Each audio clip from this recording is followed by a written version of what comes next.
Warawal Hakim, dan meriwayatkan siapa Al-Hakim fil Mustadrak, dalam kitab beliau Al-Mustadrak, an Ubay bin Ka'ab, dari sahabat Ubay bin Ka'ab radhiyallahu ta'ala anhu, qala, berkata siapa Ubay bin Ka'ab, akhiru ayatin nazalat, adapun akhir ayat yang turun adalah laqad ja'akum rasulun, ila akhir surah.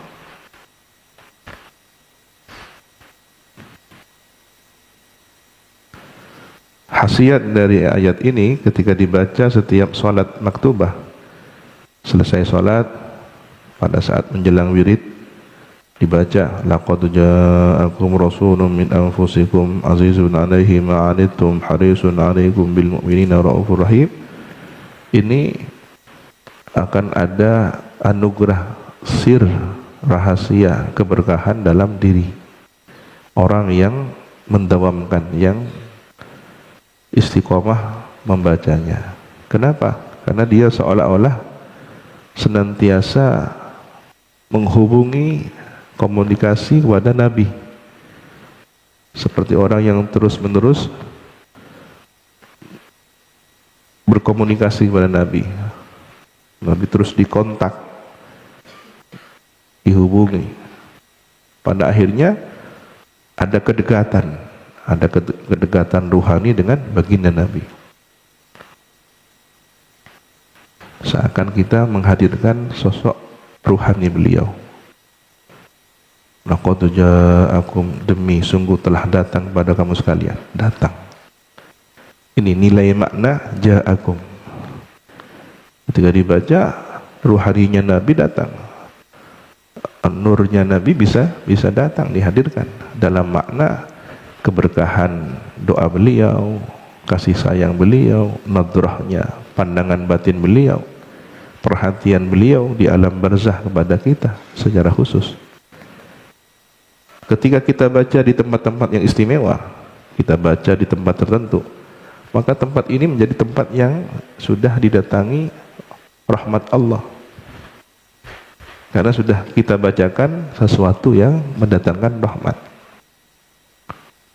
Seakan kita menghadirkan energi, kekuatan energi positif di tempat itu. Kita undang melalui kalimat laqad ja'akum rasulun min anfusikum. Maka jangan main-main dengan kalimat ini. Harus dipergunakan dengan adab, dengan sopan santun. Tujuan-tujuan yang sangat mulia.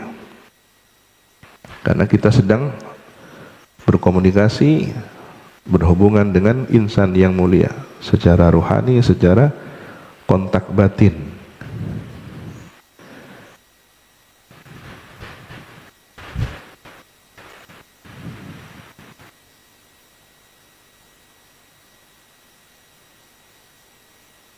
Dalam satu kesempatan sepulang dari perang, Nabi bersabda, raja'na minal jihadil asghar ilal jihadil akbar.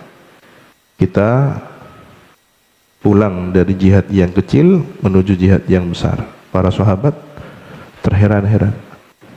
Sudah lelah perang, sudah luka, berdarah-darah, dalam kondisi penuh dengan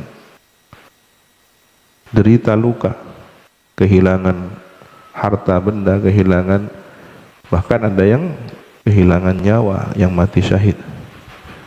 Tiba-tiba Nabi menyampaikan, kita baru pulang dari jihad kecil. Jihad yang sudah berdarah-darah itu disebutnya oleh Nabi sebagai jihadul asghar. Lalu para sahabat tercengang bertanya, famal jihadul akbar ya Rasulullah, apa jihad besar itu?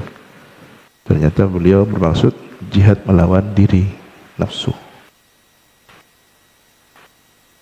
Orang ketika terluka, tertusuk dalam perang, begitu mati ya mati syahid dengan niatnya yang mulia. Tapi ketika dalam jihad akbar, begitu dia tertusuk oleh serangan setan, alladzi yuwaswisu fi sudurin nas, mati kafir, mati sesat, mati fasik, mati munafik. Minimal mati dalam keadaan berlumuran dosa besar. Kenapa? Karena sudah terkalahkan oleh syahwatnya, oleh bisikan nafsunya, oleh setan alladzi yuwaswisu fi sudurin nas. Maka jihad yang paling besar itu jihad yang ada dalam diri kita sendiri. Jihad asghar itu ada waktunya, durasinya, ada tempatnya. Perang Badar di Badar, sekian hari, beberapa malam, istirahat, setelah istirahat pulih, sholat, bangkit lagi perang. Ada waktunya, ada istirahatnya. Tapi jihadul akbar tidak ada jeda waktu. Bangun tidur sampai tidur kembali, setan atau nafsu terus membisiki kita. Ya, termasuk korin yang ada di samping kita sejak lahir menemani kita dari bangsa jin. Nah, korin ini yang berpotensi juga untuk mengganggu diri kita. Semua Bani Adam dibarengi oleh korin ini yang berpotensi membisiki keburukan.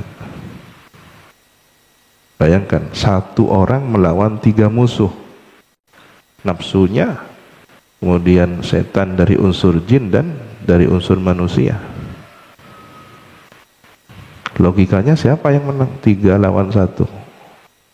Yang banyak menang.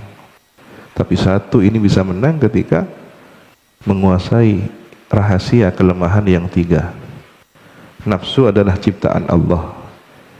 Setan dari unsur jin dan manusia adalah ciptaan Allah. Ketika seorang hamba bertakwa, menjadi orang yang terhubung rohaninya baik dengan Allah, menjadi orang yang saleh, yang dekat pada Allah, maka 3 ini tidak ada artinya. Nafsu tidak ada artinya, karena nafsu ciptaan Allah. Ketika berdoa, a'udzubika min syarri nafsi, ya Allah, aku berlindung kepadamu dari keburukan diriku sendiri, nafsuku sendiri, angkara murka diriku sendiri. Allah taklukkan, karena Allah yang Maha Mencipta, yang mengetahui titik lemah nafsu itu di mana. Tapi ketika seseorang merasa dirinya yang mampu, ini kesombongan yang terselimuti oleh kepercayaan diri yang berlebihan. Terlalu percaya diri sehingga dia berkata, saya bisa menghadapi nafsu saya sendiri. Saya dengan zikir saya dengan sholat saya bisa menjadi orang yang menaklukkan nafsu saya sendiri. Dia tidak sadar dengan mengatakan begitu, tidak mengembalikannya kepada Allah, dia sudah tertipu, ghurur oleh dirinya sendiri.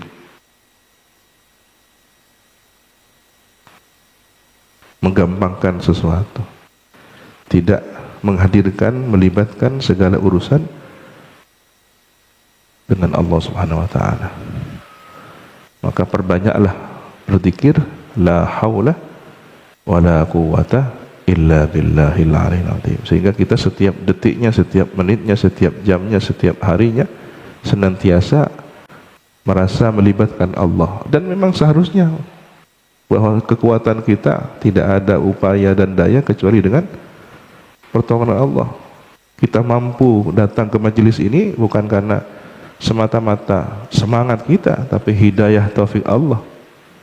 Bukan karena semata-mata kekuatan fisik kita. Ada banyak orang yang secara fisiknya lemah, tapi semangatnya besar, bisa hadir ke tempat mulia, majelis-majelis ilmu. Tapi sebaliknya, ada orang yang fisiknya kekar, kuat, sehat, tapi lemah semangatnya, lemah himmanya, selangkah pun tidak bisa. Betapa banyak orang yang bisa menaiki puncak gunung, pecinta alam itu, kelompok pecinta alam, bisa berhari-hari naik ke puncak Mahameru, Gunung Semeru yang dinginnya luar biasa, ke Bromo, Gunung Kawah Ijen dengan resiko alam yang berbahaya, bisa. Tapi berangkat dari rumahnya ke masjid berat kakinya. Yang berat mana? Tubuhnya kah?